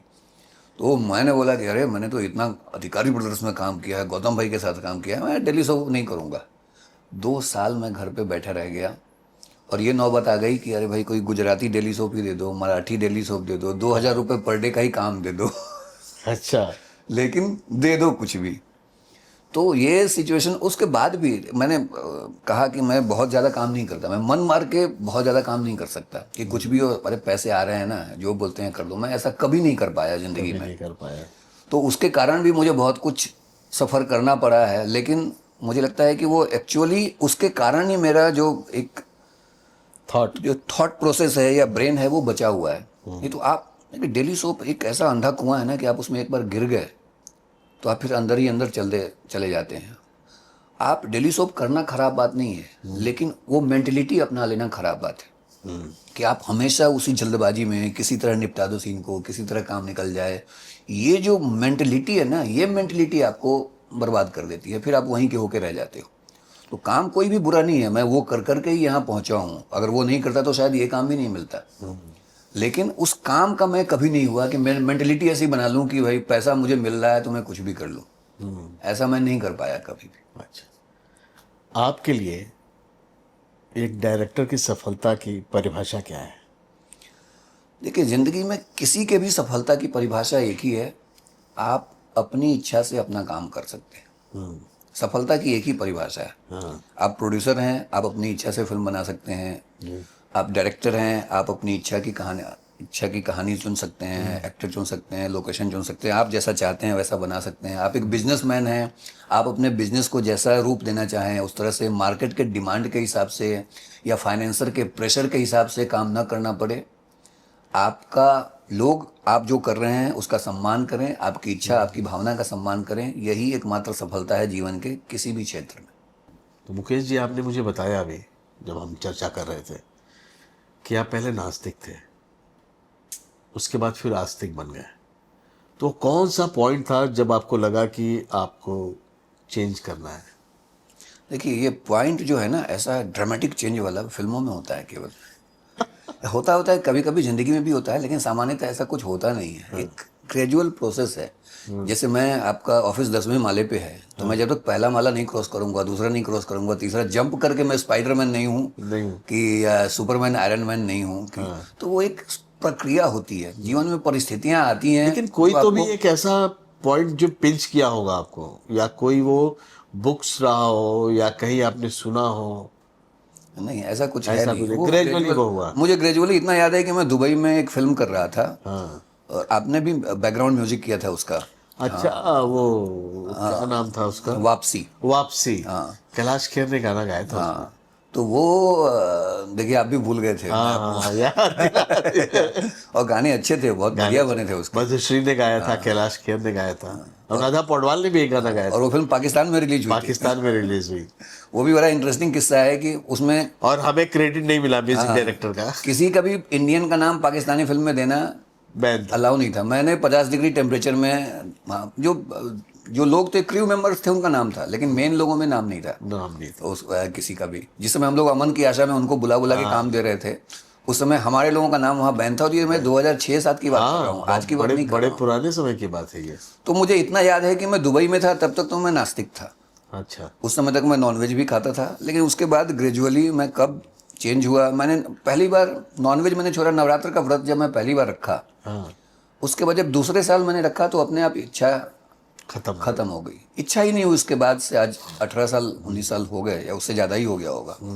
फिर मेरा होता है ना, जैसे मेरे बड़े भाई हैं, उन्होंने 4 बार छोड़ा और 4 बार शुरू कर दिया। लेकिन मैंने एक बार छोड़ा तो वो छोड़ दिया। तो वो अपने आप, वो समय के साथ बहुत सारी चीज़ें होती है जो छोटी छोटी चीज़ें ऐड करती हैं। देखिए आप भी जीवन में यहाँ बैठे हैं तो कितनी चीज़ों ने ऐड करके आपको, एक ड्रामेटिक ऐसा कुछ नहीं हुआ कि आप अचानक एक दिन यहाँ मुंबई टपक गए और अब मैं अजय जायसवाल में ये हो गया। तो वैसा मतलब सामान्य जिंदगी में नहीं होता। वो छोटी छोटी घटनाएं ऐड करके आपको उस रास्ते पे ले जाती है। मैं तो अब ये मानता हूँ कि ईश्वर जैसे एक नदी को, अगर गंगा को समंदर में मिलना है तो किसी न किसी बहाने किधर भी घूमेंगी, लेकिन अंततः वो समंदर तक पहुंच ही जाएंगी। वैसे ही भगवान को जिसको जहाँ ले जाना होता है उसको वहाँ ले ही जाते हैं। मैंने माइथोलॉजी बोला, आपने बोला वो इतिहास है। तो क्या शुरू से ही ये चला आ रहा है या कब से चला आ रहा है, जो लोग को इतना मिस कम्युनिकेट क्यों हुआ ये? देखिए मुझे लगता है कि भारत में आज जितनी भी समस्याएं हैं, मुख्य समस्या क्या है? एक जातिवाद। मुझे लगता है कि आज के ज़माने की भ्रष्टाचार एक सबसे बड़ी समस्या है। जातिवाद दूसरी बहुत बड़ी समस्या है। तीसरी समस्या अभी पैदा की जा रही है भाषा के नाम पर, कि भाई वो यहाँ का है तो ये नहीं बोल सकता, आप वहाँ हैं तो वो लैंग्वेज बोलेंगे। देखिए ये सारी समस्याएं मुझे लगता है कि अंग्रेजों के आने से पहले एग्जिस्ट नहीं करती। अच्छा। उत्तर दक्षिण को विभाजित करने की कोशिश की जाती है। इन सारी समस्याओं की जड़ जो है अंग्रेज हैं। जितना तक मैंने अध्ययन किया है, मैंने ठीक ठाक अध्ययन किया है। मैं बहुत कॉन्फिडेंट नहीं हो पाता, क्योंकि मैं कितना भी अध्ययन कर लूँ मुझे लगता है कि अरे और थोड़ा कमी है, थोड़ा और पढ़ लूँ, थोड़ा और जान लूँ, लेकिन उसका कोई एंड नहीं है। तो अभी तो ये आर्यन द्रविडियन थ्योरी तो मतलब हर तरह से ये हो चुकी है। और आप अगर हमारे इतिहास और पुराण पढ़ते हैं तो हरिवंश पुराण में ये लिखा हुआ है कि दुष्यंत जिनके पुत्र भरत के नाम पे इस भूमि का नाम भारतवर्ष है, उन्हीं की दूसरी पत्नी से जो पुत्र थे उनका नाम था कुरुत्थाम, उनके पुत्र थे अक्रीर, और उनके 4 पुत्र हुए, चोल, कोल, केरल और पांड्य। अच्छा। और इन चारों ने अपने अपने नाम पे राज्य बसाए। तो आप चोल आप जानते ही हैं, चोल राजवंश सब आज जानते हैं हमारे इतिहास से। उनको भी मिटाने का प्रयास किया गया, लेकिन अब वो आ रहे हैं। पांड्य भी था, केरल राज्य ही है, कोल भी थे। तो ये जो थ्योरी है ये अपने आप नष्ट हो जाती है, क्योंकि वो भी उसी के वंशज थे, उसी भारत के वंशज हम लोग हैं। जो जिसमें कौरव हुए, जिसमें पांडव हुए, और उन्हीं के वंशज वो भी हैं। तो ये आर्यन द्रविडियन थ्योरी तो वैसे ही चली जाती है। तो ये सब अंग्रेज के आते आपको समझना पड़ेगा साइकोलॉजी। अच्छा। कि एक तो मुगल थे, वो लुटेरे थे, बर्बर थे, उन्होंने सत्ता के दम पे, बारबेरियन थे, ब्रूटल फोर्स के दम पे। जैसे आप भी देखते होंगे कि एक गुंडा कैसे एक शहर पे राज्य करने लगता है, क्योंकि वो ब्रूटल है, उसको परवाह की चिंता नहीं है, कोई मरेगा या मारेगा, लेकिन मुझे जो करना है मैं करूंगा। तो उन्होंने ब्रूटल फोर्स पे ये किया। उनके पास बहुत ज्यादा दिमाग नहीं था, तो उन्होंने ये डिवीजन वगैरह उन्होंने सप्रेस किया, उन्होंने मारे काटे लोगों को सप्रेस किया। लेकिन अंग्रेज वो चालाक थे, उनको लगा कि हम तो थोड़े हैं और ये भी विरोध कर रहे हैं, वो भी विरोध कर रहे हैं, तो हम कब तक सरवाइव करेंगे। तो बेहतर ये है कि इनके दिमाग में डाउट डाल दो। और डाउट जो है ना, वो इंसान का सबसे बड़ा दुश्मन है। आपके मन में ये डाउट डाल दिया गया, आपको इतिहास ऐसा पढ़ाया गया कि आप हमेशा हारे हैं। मैं एक ही सवाल, जो भी ये कहता है कि हम इस पलासी के युद्ध में हार गए, हम उसके युद्ध में हार गए, हम उसके युद्ध में हार गए, अगर सारे युद्ध हम हार गए तो हम आज जीवित कैसे हैं? हमारी संस्कृति आज जीवित कैसे है? जो भी कंट्रीज जो हार गई, वहां की सभ्यता नष्ट हो गई, खत्म हो गई, मिट्टी में मिल गई। आज कोई नाम लेवा भी नहीं है, सिर्फ पुरातत्व में मिलते हैं। लेकिन हमारी सभ्यता और इतनी बड़ी संख्या में भी जीवित क्यों है? क्योंकि हम हर युद्ध हारे नहीं थे। हम जो हारे नहीं, वो हमको छुपा दिया गया। तो ये उन्होंने शुरू किया ये सारा डिवीजन कि इनको लैंग्वेज के नाम पे बांट दो, इनको कास्ट के नाम पे बांट दो, इनका जो इतिहास है, गौरवशाली इतिहास है, वो कैसे बताएंगे कि जो विमान जिनका उनको नाम तक नहीं पता है वो हमारे यहाँ त्रेता युग में विमान उड़ा करते थे, पुष्पक विमान। वो कैसे बोलेंगे कि जिस ग्रह नक्षत्रों की चाल हमको 18वीं सदी में 17वीं शताब्दी में पता चली, 18वीं शताब्दी में, वो इनको हजारों साल पहले से पता थी। हाँ। वो कैसे, किस मुंह से बताते? जब तक हमारे यहाँ से सूर्य सिद्धांत नाम की किताब बाहर नहीं गई तब तक उनका विज्ञान विकसित नहीं हुआ। और मैं बहुत जिम्मेदारी के साथ ये बात कह रहा हूँ, आप सारे रिसर्च उठाकर देख लीजिए। तो उन्होंने अपनी कमियां छुपाने के लिए हमारे दिमाग में ये बिठाया कि ये सब तो मिथ है। अरे विमान होता थोड़े है, अरे कोई ऐसा थोड़े है जिसको पूरा तीनों लोग, संसार की उत्पत्ति कैसे हुई, अंत कैसे हुई, और ये हजारों बार बन चुका है, वो कैसे पता? ये सब मिथ है। आप जो आज क्वांटम फिजिक्स मल्टीवर्स की बात करता है, अनंत कोटि ब्रह्मांड शब्द हमारे महाभारत में है, हमारे वेदों में है। अनंत कोटि मतलब ब्रह्मांड, हम एक ब्रह्मांड की कल्पना नहीं कर पाते कि कितना बड़ा है, और ऐसे हजारों, अनंत कोटि मतलब ऐसे हजारों ब्रह्मांड है। और आज ये विज्ञान आज यही ढूंढ रहा है जो हम लोग हजारों साल पहले ढूंढ चुके थे। तो ये उन्होंने ये सब कुछ प्लांट किया कि इनका विश्वास ही उठा दो। आज आपको एक तिलक लगाते हुए भय होता है। आपको लगता है कि अरे कोई पूछ देगा कि अरे ये तो बैकवर्ड है। आपको एक अपना रिचुअल करते हुए लगता है आप हर चीज में साइंटिफिक ढूंढते हैं। हम क्यों ढूंढते हैं भाई? क्या इस्लाम में जितना रिचुअल्स है सब साइंटिफिक है? क्या क्रिश्चियनिटी में जितने रिचुअल्स है सब साइंटिफिक हैं? क्या जरूरत है हर चीज को? हमको खुजली है ये बात प्रूव करने की कि हर चीज साइंटिफिक है इसलिए हम करते हैं। इसलिए हम करते नहीं है भाई, है या नहीं है वो हम देखेंगे बाद में। हमारी इच्छा है, हमारी परंपरा है, हमारे पूर्वज करते आए थे, इसलिए हम उनके प्रति सम्मान दिखाते हुए कर रहे हैं, अगर उससे किसी का नुकसान नहीं है। हाँ। और हमारा जो सनातन धर्म है या हिंदू धर्म, हम कभी नाम भी नहीं लिया गया किसी हमारे पुस्तकों में। क्यों? क्योंकि दूसरा कोई धर्म ही नहीं था। उसके दो ही उद्देश्य हैं। एक, मनुष्य का आत्मोत्थान, मतलब आप अपना परिष्कार कीजिए, आप जैसे आज हैं उससे बेहतर मनुष्य बनिए। और दूसरा उद्देश्य, मनुष्य और प्रकृति के बीच तालमेल। आप हर रिचुअल देख लीजिए, आप जितनी भी चीजें हमारी पुस्तकों में लिखी गई हैं, उन सब का उद्देश्य यही दो है मूलतः। मैं बहुत बड़ा विद्वान नहीं हूं, लेकिन मैंने जितना अध्ययन किया है उसके आधार पे ये निचोड़ मैंने निकाला है। तो हम इतने उन्नत थे, हमारा ज्ञान, विज्ञान, मस्तिष्क सब कुछ इतना उन्नत था, उसको मिटाने के लिए उनके, अगर इतने उन्नत आदमी को आप गुलाम कैसे बना सकते? सही बात। अगर आप मेंटली फ्री हैं तो कोई आपको बोलेगा कि मैं तुम्हें 1 करोड़ रुपए देता हूं अजय जी, आप ऐसा कर लो, कुछ नीच काम कर दो, आप करेंगे? नहीं करेंगे। आप तभी करेंगे जब आपको लगे अरे यार मेरे पास तो कोई ऑप्शन ही नहीं है, मैं तो बेचारा हूँ, मेरे साथ तो पहले भी अत्याचार होता था, अभी भी हो रहा है, तो क्या फर्क पड़ता है, एक और अत्याचार हो जाएगा, चलो कर लेते हैं। लेकिन जो आदमी अंदर से समृद्ध होगा, जिसके अंदर ज्ञान होगा, वो कभी नहीं सामने वाले के हिसाब से कैसे चलेगा कि उसकी अपनी बुद्धि होगी। तो उसको नष्ट करने के लिए भाषा का विवाद पैदा किया गया। आप मुझे ये बताइए, आदि शंकराचार्य 7वीं शताब्दी में पूरे भारत की यात्रा की, कहीं कोई रिकॉर्ड है कि किसी ने उनसे पूछा हो कि तुम्हारी भाषा क्या है? या उनको कोई समस्या आई पूरे भारत में कहीं यात्रा करने में? 2 बार उन्होंने पूरे भारत की परिक्रमा की थी, और इतने कम एज में। तो ये सब विवाद पैदा किए हुए हैं। कभी ये कोई विवाद था ही नहीं। भाषा तो संवाद का माध्यम है भाई। मैं आपसे किसी भी भाषा में संवाद करूं, आपको मेरी बात समझना चाहिए, मैं आपकी बात समझना चाहता हूं। वो तो विवाद खत्म करने के लिए भाषा का इजाद हुआ, विवाद बढ़ाने के लिए नहीं हुआ। तो ये सारी चीजें हमारे दिमाग में प्लांट की गई। हमारे इतिहास को, मैं बोल रहा हूं कि महाभारत में हर दूसरे श्लोक में लिखा हुआ है कि ये इतिहास है। इससे बड़ा प्रमाण क्या हो सकता है? और उसको आप मिथ बता रहे हैं कि नहीं ये तो हुआ ही नहीं था, ये तो ऐसा हुआ ही नहीं था। और आप जहां जहां खोदोगे, जहां जहां ढूंढोगे, उसके सैकड़ों हजारों प्रमाण मौजूद हैं कि वो इतिहास था। अभी इतिहास मिल भी रहा है। हाँ, मतलब मिल भी रहा है। और लोग, आप सबसे बड़ा जो रिकॉर्ड है उसका सेलेस्टियल, जो महाभारत और रामायण में जो सेलेस्टियल इवेंट्स की, जो आकाशीय ग्रह नक्षत्रों की जो बात की गई है, उस पर सबसे ज्यादा रिसर्च हो रहा है। उससे ये पता चल रहा है कि ये घटनाएं हुई थी। और ये जैसे द्वारका डूबी थी तो कितने साल में डूबी हुई थी? क्या उस समय दुनिया में कुछ ऐसी बाढ़ आई थी, या समुद्र में ऐसा कोई उठान हुआ था जिसके कारण द्वारका डूब गई? आप इन सब रिसर्चों पे खोज, क्योंकि द्वारका तो मिल चुकी है नीचे। तो राम सेतु भी मिला हुआ। हाँ, राम सेतु भी मिला हुआ है, रामायण का भी साक्ष्य है। रामायण के साथ साथ आप महाभारत भी अगर पढ़ेंगे तो महाभारत की एक कहानी बहुत लोगों को पता नहीं है कि जब पांडव राजसूय यज्ञ के लिए चारों भाई चारों दिशा में गए, तो सहदेव दक्षिण दिशा में गए थे जीतने। तो जब वो किनारे पे पहुंचे, एंड में पहुंचे, तो बोले मुझे लंका से भी जाके कर वसूलना है राजसूय यज्ञ के लिए, या उनको बोलना है। उस समय भी विभीषण का राज्य था, इसलिए विभीषण जी को चिरंजीवी कहते हैं। तो उन्हें बोला मैं कैसे लंका जाऊंगा? तो उन्होंने घटोत्कच को बुलाया अच्छा। तो घटोत्कच आए, घटोत्कच को बोला कि जाओ और विभीषण जी को प्रणाम करके कहना कि ऐसे ऐसे युधिष्ठिर हैं जो इस राज्य के वंश में हुए हैं, वो राजसूय यज्ञ कर रहे हैं, तो आप अगर अपनी सहमति दें तो बहुत अच्छा होगा। और उन्होंने कहा कि तुम जाते हुए बीच में जो भगवान राम ने सेतु बनाया था, उस सेतु तीर्थ को प्रणाम करते हुए जाना।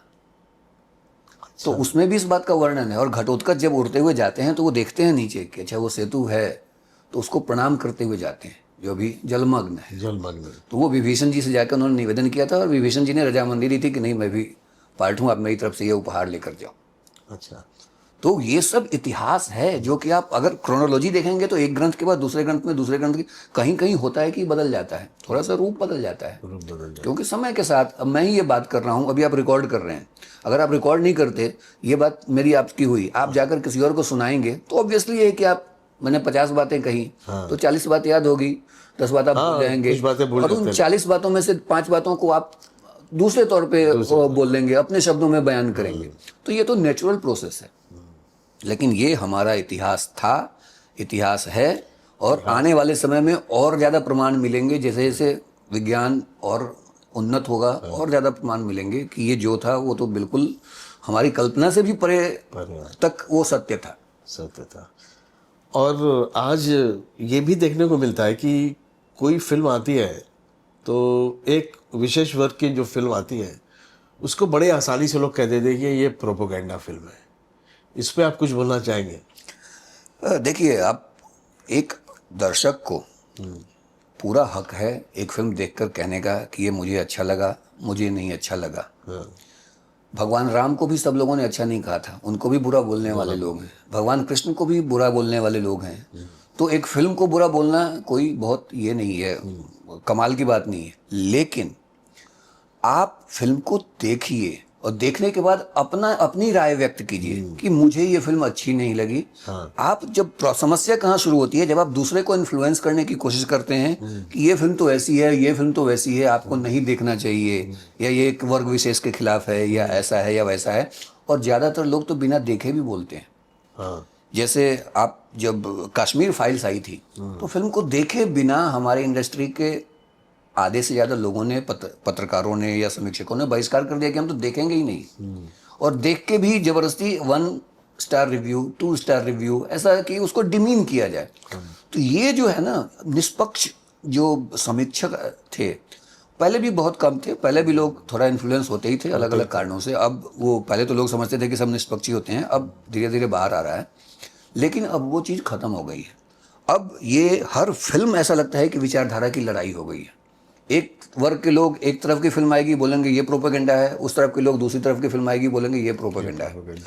तो इस समय में ऑडियंस को चाहिए कि वो खुद देखकर खुद निश्चय करे। मैं खुद बहुत ब्रूटल फिल्में जैसे एनिमल या मैक्रो, इस टाइप की फिल्में मैं नहीं देख पाता, मेरे रुचि की नहीं है, मैंने नहीं देखी वो फिल्में। धुरंधर भी जब मैंने देखा तो मुझे भी लगा कि बहुत ब्रूटल है, मुझे नहीं देखना चाहिए, और मैंने काफ़ी दिन तक नहीं देखा। लेकिन जब मैंने इसकी तारीफ सुनी, खासकर एक खास वर्ग ने जब इसकी बुराई शुरू की, तो ये एक बहुत बड़ा पैमाना हो गया है कि एक खास वर्ग है जो हर फिल्म की बुराई, जिसमें थोड़ा भी भारत के हित की बात होगी, मैं ये साफ साफ कह रहा हूँ, जिस भी फिल्म में भारत के हित, आप धुरंधर आप देखो, अगर आपने देखी है, पूरी फिल्म में एक शब्द ना तो किसी धर्म के खिलाफ है, और पाकिस्तान क्या करता है सारी दुनिया को पता है। ऐसा नहीं है कि सिर्फ भारतवासियों को पता है, हमने झेला है। मैं जब बॉम्ब ब्लास्ट दिल्ली मुंबई में होते थे तो मैं यहीं था, हमने देखे हैं वो सब, हमने देखी है वो सारी चीज़ें, हमने देखा है 26/11 को क्या हुआ था, हम लोग टीवी पे चिपके हुए थे। हाँ, हम लोगों ने देखा है वो, तो हम लोगों ने झेला है, हमको पता है क्या हुआ था। अगर वो दिखाना किसी को प्रोपेगेंडा लग रहा है, अगर उससे किसी को ये हो रही है, तो आप समझ सकते हैं कि उनकी लॉयल्टी कहाँ है। ये सीधा सीधा मतलब वो अपने आप को, एक आपको कुछ करने की जरूरत नहीं है, वो सब अपने आप को खुद ही एक्सपोज कर रहे हैं कि देखो हमारी लॉयल्टी कहाँ है। क्योंकि धुरंधर में तो कम से कम ऐसा कुछ भी नहीं है जो किसी धर्म के खिलाफ हो, और एक देश ने क्या किया, वो जो पब्लिक डोमेन में है, पूरी दुनिया को पता है, वो वही दिखा रहे हैं।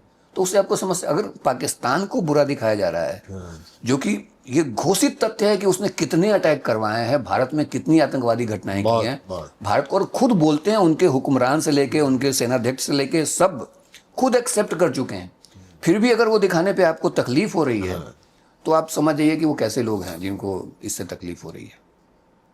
मैं जनता से यही कहना चाहूँगा, मेरी फिल्म की भी मतलब कुछ लोगों ने बहुत आलोचना की थी, तो ये तो एक पार्ट है, आप उसका कुछ कर नहीं सकते।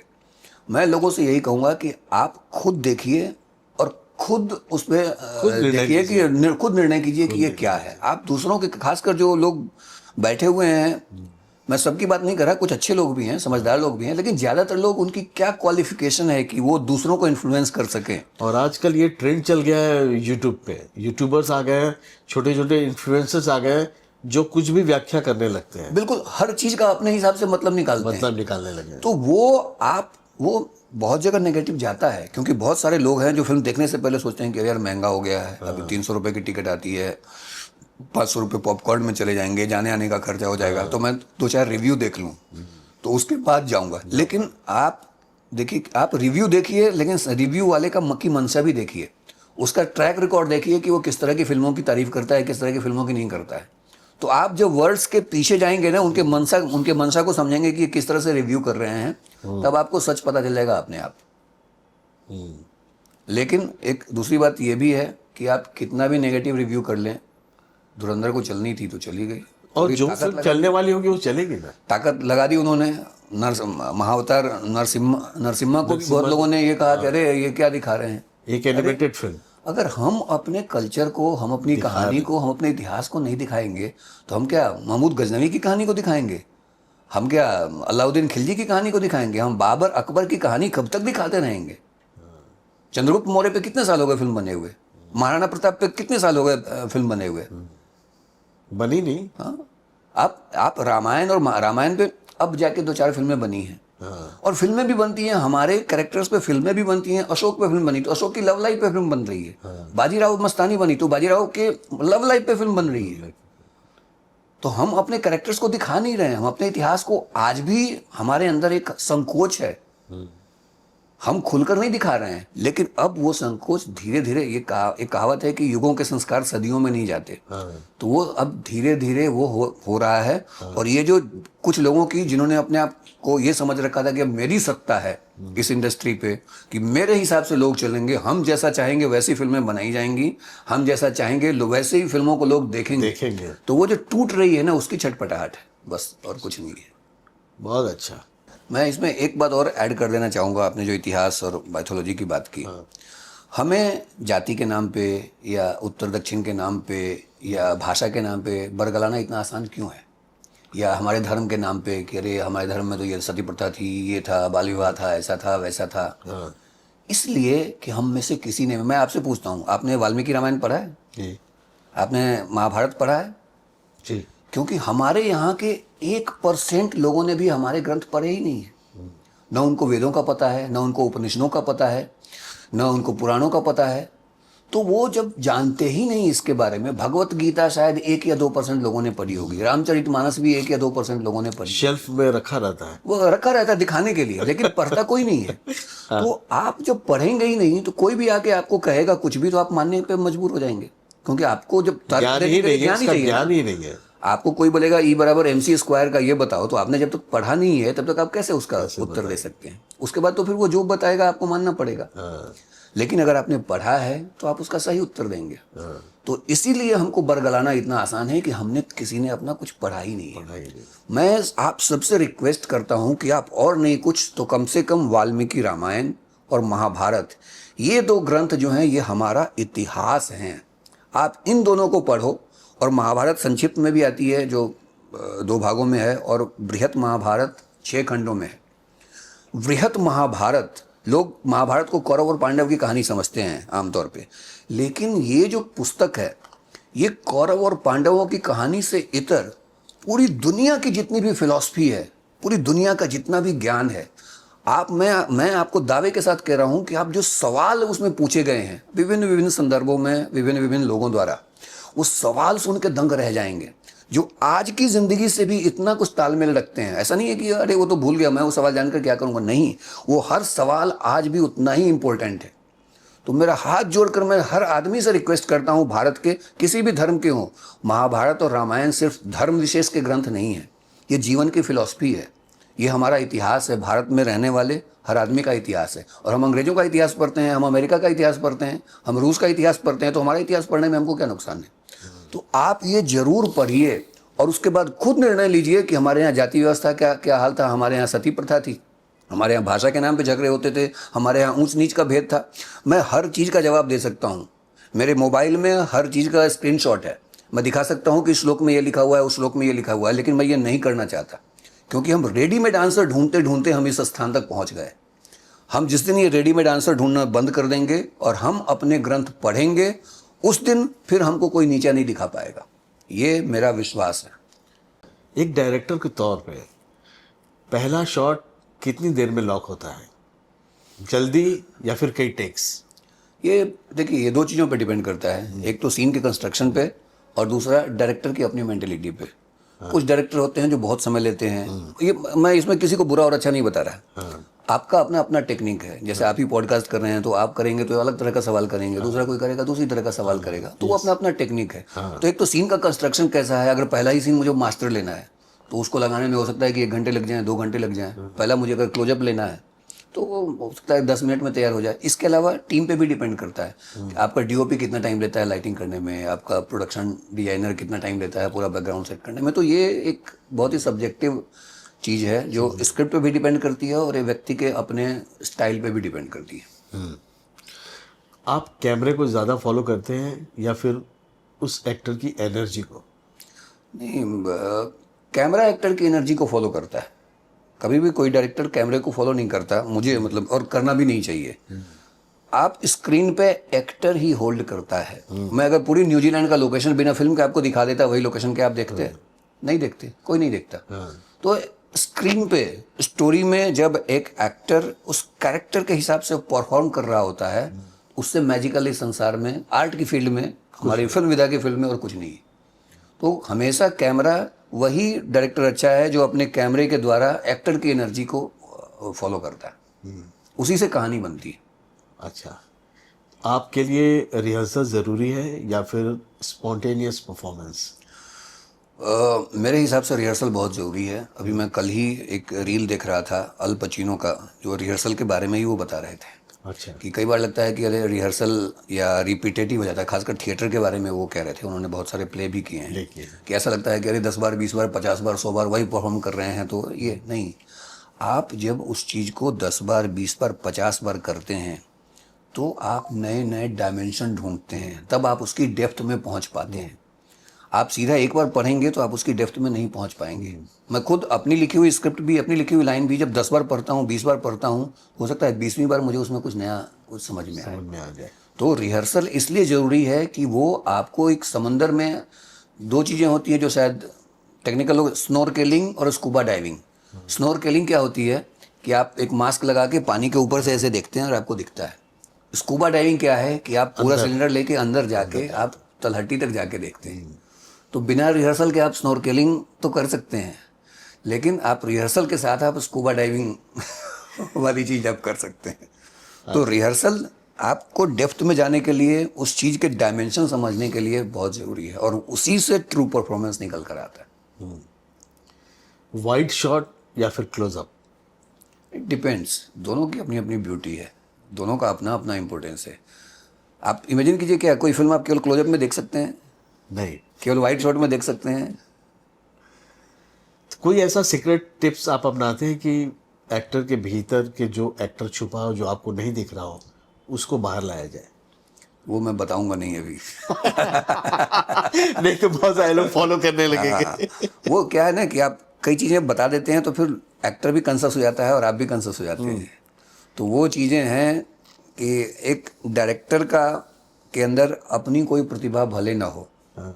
ये शायद बहुत साल पहले मैंने सुभाष घई जी का कुछ पढ़ा था, उन्होंने कहीं लिखा था या कहा था कि एक डायरेक्टर के अंदर अपनी कोई प्रतिभा भले ना हो, लेकिन नहीं, उन्होंने कुछ दूसरे कॉन्टेक्स्ट में कहा था, उन्होंने अलग चीज़ कही थी। अच्छा। ये मेरा अपना ये है कि उसको केवल अपने यूनिट से, अपने क्रू से अगर उसका बेस्ट काम निकलवा लेना आता है तो ही जो सक्सेसफुल डायरेक्टर। Successful director. अगर आपका डीओपी अपना का बेस्ट काम कर रहा है, आपका एक्टर बेस्ट काम कर रहा है, आपका राइटर बेस्ट काम कर रहा है, आपकी पूरी यूनिट स्पॉट बॉय से लेके लाइटिंग यूनिट तक सब अच्छा काम कर रही है, तो अपने आप आपकी चीज़ अच्छी बनेगी। वन वर्ड ब्रीफ या फिर थोड़ा एक्सप्लेन करके? कभी कभी वन वर्ड ब्रीफ बहुत काम आता है। तो ये भी देखिए, फिल्म मेकिंग बहुत वास्ट कैनवस है। तो आप एक फार्मूला को लेकर कभी नहीं चल सकते। कई जगह होता है जहां आपको बहुत डिटेल में बताना पड़ता है, और कई जगह होता है आप एक वर्ड आप बता देते हैं। जैसे किसी एक्टर को आपने बोल दिया टाइगर, हाँ। तो वो जो अच्छा एक्टर है वो समझ जाता है कि डायरेक्टर क्या बोलना चाहता है। अच्छा। आपने उसको बता दिया हाइना, एक वर्ड बोल दिया, तो वो समझ जाता है कि ये क्या करना है। जो समझदार एक्टर होगा, मैं उसकी बात कर रहा हूँ। या आपका डीओपी, वो उसको बोला रियलिस्टिक, आपने एक वर्ड बोल दिया तो वो उसको समझ में आ जाता है। आ गया। और कई बार होता है कि आपको डिस्क्राइब करना पड़ता है पूरा है कि क्यों, क्या, कहाँ, कैसे। तो दोनों ही का अपने अपनी जगह पे इम्पोर्टेंस है। आप जब शूट करते हैं तो आपको सबसे ज़्यादा क्या पसंद आता है, मॉर्निंग शूट या फिर इवनिंग? देखिए, मॉर्निंग जब उठना पड़ता है कभी कभी तो लगता है कि अरे यार इतनी सुबह उठना पड़ रहा है, लेकिन मुझे जब उठ के मैं निकलता हूँ, जो सुबह की हवा जब एक बार चेहरे से टकराती है, हाँ। तो मॉर्निंग और इवनिंग तो मैं नहीं कह सकता, लेकिन मुझे आउटडोर शूट ज़्यादा पसंद है, ये मैं कह सकता हूँ। आउटडोर। मुझे नेचुरल लोकेशन पे नेचुरल तरीके से शूट करना, मैं हमेशा उस बात को प्रेफर करता हूँ। तो सेट पे आपको सबसे ज़रूरी चीज़ आपके लिए क्या होती है? कॉफ़ी का मग या फिर? मेरे लिए सेट पे सबसे ज़रूरी चीज़ है डिसिप्लिन और शांति। मैं कभी कभी पूरे दिन मैं कभी चाय कॉफ़ी पीता नहीं। अच्छा। मैं सस्ता डायरेक्टर हूँ, प्रोड्यूसर का ज़्यादा खर्चा नहीं करवाता। तो इन चीज़ों की आदत नहीं है। बस पानी, मैं जो भी अपना स्पॉट दादा होते हैं आसपास, उनको इतना बोल देता हूँ कि हर आधे घंटे पे मुझे पानी पिला देना, अगर याद रहे तो। तो बस वही, बस शांति होनी चाहिए और डिसिप्लिन होना चाहिए, दैट्स इट। तो आपके पास जब स्क्रिप्ट आती है तो पहले स्टोरी आती है या फिर एक्टर्स? क्योंकि बहुत सारे ऐसे भी होते हैं कि भाई मेरे पास ये एक्टर है, कोई स्क्रिप्ट है तो आप बताओ। नहीं, अभी तक तो मैंने मतलब एक ही मेजर फिल्म की है, तो उसमें स्क्रिप्ट ही पहले आई थी। हाँ। और बाद में एक्टर्स आए थे। हाँ। तो मेरे मेरे हिसाब से हमेशा ऐसा ही होना चाहिए कि स्क्रिप्ट के हिसाब से ही एक्टर चूज करने चाहिए। अगर कोई Script ऐसी क्या परिस्थिति ऐसी होती है कि ठीक है, आपकी म्यूचुअल अंडरस्टैंडिंग है कि कोई एक्टर आपके साथ काम करना चाहता है, तो आप उसको ध्यान में रख के आप एक कहानी, अगर आपके पास कोई है तो वो सोचते हैं, उसको ढालते हैं, तो वो भी कोई मतलब ये बुरी बात नहीं है। फिर आप उसके हिसाब से कहानी बना लेते हैं, ढाल देते हैं।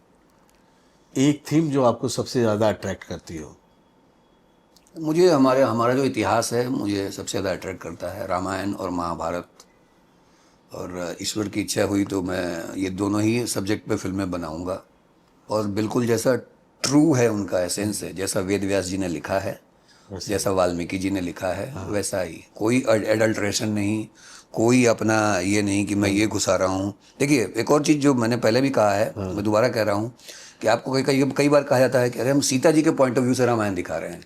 हाँ, ऐसा बहुत सारा होता ये है। लव कुश के पॉइंट ऑफ व्यू से हम रामायण दिखा रहे हैं, या रावण के पॉइंट ऑफ व्यू से रामायण दिखा रहे हैं, या द्रौपदी के पॉइंट ऑफ व्यू से हम महाभारत लिख रहे हैं, कर्ण के पॉइंट ऑफ व्यू से। क्या द्रौपदी या कर्ण या रावण या लव कुश या सीता जी किसी को इंटरव्यू देने आई थी कि ये मेरा पॉइंट ऑफ व्यू है, आप लिखो? ये राइटर की अपनी खुजली है, खुजली है। ये राइटर का अपना पॉइंट ऑफ व्यू है जो वो उसके नाम पे थोप रहा है आपके ऊपर। तो आप कभी भी देखिए, ये कला है, लिखना है तो आप लिख सकते हैं, इसमें कोई मतलब बुरी बात नहीं है। लेकिन मैं पढ़ने वालों को कहना चाहता हूँ कि पहले मूल ग्रंथ पढ़िए। पहले आप वेद व्यास जी ने जो महाभारत लिखा है वो पढ़िए, वाल्मीकि जी ने जो रामायण लिखा है वो पढ़िए। तुलसी रामायण भी इतिहास नहीं है, इतिहास वाल्मीकि रामायण है। हाँ। तुलसी रामायण वाल्मीकि रामायण के आधार पे लिखा गया है, एक अलग परिस्थिति में, अलग देश में, अलग काल में लिखा गया ग्रंथ है। तो मूल इतिहास वाल्मीकि रामायण है और महाभारत। तो आपको पहले मूल पढ़ना पड़ेगा, फिर आप चाहे जो पढ़ना पड़े, फिर आपको समझ में आ जाएगा कि ये कहाँ अलग जा रहे हैं, कहाँ नहीं जा रहे हैं। अगर आपने मूल पढ़ा ही नहीं है तो फिर आपको तो कुछ भी बरगला देगा कि अच्छा द्रौपदी और कर्ण में प्रेम संबंध था, ये भी लोग अब फैला देते हैं। आपके यहाँ जाति व्यवस्था के, जाति के नाम पे लोगों पे अत्याचार होता था, ये भी आपके ऊपर बढ़ा दिया जाएगा क्योंकि आपने पढ़ा ही नहीं है कुछ। तो आप मूल पढ़ लीजिए, फिर उसके बाद आप कहीं भी जाइए। और इस भ्रम में ना आए कि उसके पॉइंट ऑफ व्यू से रामायण, उसके पॉइंट ऑफ व्यू से महाभारत। प्योर जो वेद व्यास जी ने किस भावना से लिखी, रामायण किस भावना से लिखी गई, देखिए बहुत इंपॉर्टेंट है। ये ग्रंथ क्यों लिखे गए? रामायण त्रेता युग के अंत में लिखा गया ताकि द्वापर युग को इसका लाभ मिल सके, द्वापर युग के लोग इससे सबक सीख सकें और इस पे चल सके। महाभारत द्वापर युग के अंत में लिखा गया ताकि कलयुग के लोग इसे पढ़ के इससे कुछ सीख सके। तो उनका उद्देश्य था लिखे जाने का। इस उद्देश्य पे तो कुछ हो ही नहीं रहा है। वही एडल्ट्रेटेड वर्जन आ रहे हैं। बल्कि मैं खुद बोलूं तो मैंने जितना भी देखा है बी आर चोपड़ा जी की महाभारत, या मैंने भी जो महाभारत की थी, हमारी महाभारत 70% एक्यूरेट थी, लेकिन 30% चीज़ें उसमें भी हैं जो नहीं थी, जो ऐड की गई हैं। और बी आर चोपड़ा जी की महाभारत ने तो एक इतना बड़ा डैमेज किया है कि मतलब मैं खुद बहुत बड़ा फ़ैन हूँ, बहुत कमाल का उन्होंने बनाया है। लेकिन जो आज आप एक आम आदमी से पूछेंगे, किसी भी युवक से पूछेंगे या नौजवान से पूछेंगे कि भाई महाभारत का सबसे बड़ा कारण क्या था, तो आपको फट से बोलेगा द्रौपदी ने बोला था अंधे का पुत्र अंधा। हाँ, आपको पता है महाभारत में कहीं है ही नहीं, कि उसके वजह से ही पूरा महाभारत हुआ। कहीं है ही नहीं, इस बात का कहीं जिक्र तक नहीं है पूरे महाभारत में।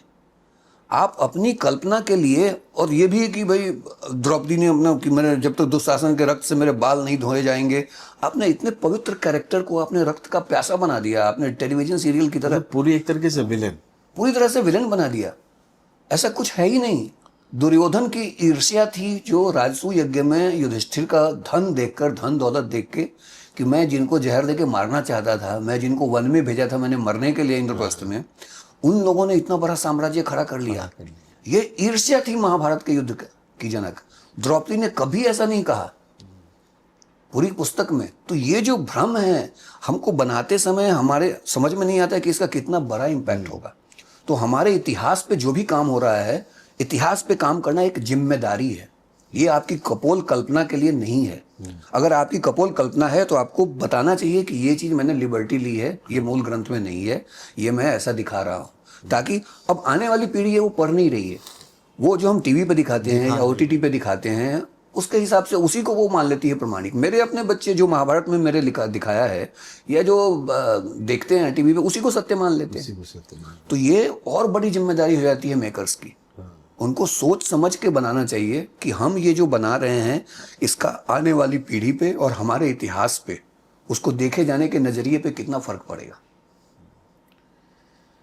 अपनी फिल्म मेकिंग को एक वर्ड में अगर डिस्क्राइब करना हो तो आप क्या कहेंगे? साधना है फिल्म मेकिंग। अगर आप सचमुच जीवन में कुछ अच्छा करना चाहते हैं तो ये एक साधना है। अगर आप सिर्फ पैसे कमाने के लिए करते हैं तो ये फिर रोजी रोटी है। रोजी रोटी। तो मतलब मेरे लिए तो अभी तक तो साधना ही है कि मैं जो भी चाहता हूँ, मेरी एक ही इच्छा होती है कि हमारे पायोनियर्स ने, हमारे ग्रेट लोगों ने जो किया, कि काश मैं उस लेवल तक पहुँच सकूँ। इच्छा तो होती है कि उनसे बेहतर कर सकूं, लेकिन अगर बेहतर नहीं भी कर सकूं तो कम से कम ऐसा कुछ कर सकूं कि अगर वो लोग भी देखें तो प्राउड महसूस कर सकें कि हाँ कुछ अच्छा काम हुआ है। एक बहुत ही इम्पोर्टेंट कोटेशन मैंने कहीं पढ़ा था कि अगर आप किसी फील्ड में हैं तो try to make that field better. आप उस फील्ड को बेहतर बनाने की कोशिश करें। यही आपकी अपनी कला के प्रति या अपने व्यवसाय के प्रति सच्ची श्रद्धांजलि होगी और यही उसका आपका सच्चा कंट्रीब्यूशन होगा। तो मैं उसमें कितना सफल हो पाऊंगा या हो पाया हूँ ये तो समय ही बताता है, लेकिन इच्छा यही होती है कि मैं जो भी करूँ वो कुछ बेहतर करूँ, जो आज तक किसी ने नहीं किया हो वैसा कुछ कर सकूँ। इच्छा तो यही है। बहुत अच्छा लगा मुकेश जी आपसे मिलके, और आज के एपिसोड फलसफा में आपने एक से बढ़कर एक बातें बताई और बड़ी सच्चाई से आपने अपनी बातों को रखा हमारे इस एपिसोड में। आपका बहुत बहुत शुक्रिया। बहुत अच्छा लगा आपसे मिलके। तो दोस्तों, ये था आज का फलसफा। हमें उम्मीद है ये एपिसोड आपको पसंद आएगा। याद रखिए, हर कहानी में एक सीख होती है। आप भी अपने जीवन के फलसफे को तराशते रहिए। मुकेश जी, बहुत बहुत धन्यवाद आपका। आज आप हमारे एपिसोड में जुड़े और आपने हमें बड़ी सच्चाई से अपनी बात बताई आज। आपका बहुत बहुत धन्यवाद बुलाने के लिए। आपने इतने अच्छे सवाल पूछे तो मैं जवाब दे पाया। तो और पुरानी ट्यूनिंग भी काम आती है इन चीज़ों में। आदमी एक दूसरे को जान जाता है। जी। तो थोड़ा ज़्यादा सहज होकर बात कर सकते हैं। जी। Bye bye, take care.